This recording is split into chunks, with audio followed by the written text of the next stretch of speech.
Anakumbuka wakati mmoja akafika mahali akajiuliza, sitafanya kazi tena ya mjengo. Mungu ni mwaminifu. Amewatoa mbali. Na tutasoma neno la Mungu katika kitabu ya Luka.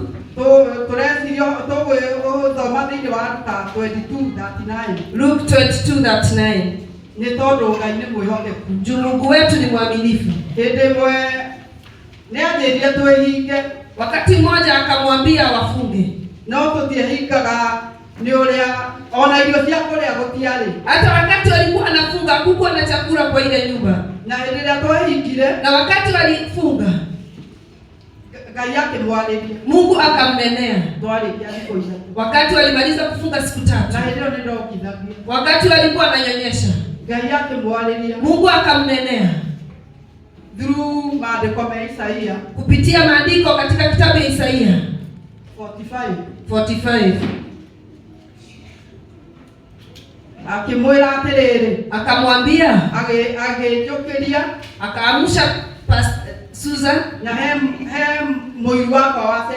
na kuna mke mmoja alikuwa ametembea pale. Alikuwa amefukuzwa kwa nyumba alikuwa anakaa kwa kukosa kodi. Alikuwa amekuja na familia yake. Akawaambia,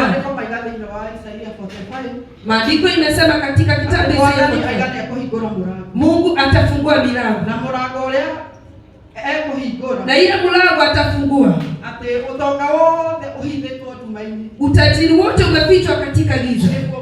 Hiyo ndio nitawapatia. Na kutoka hiyo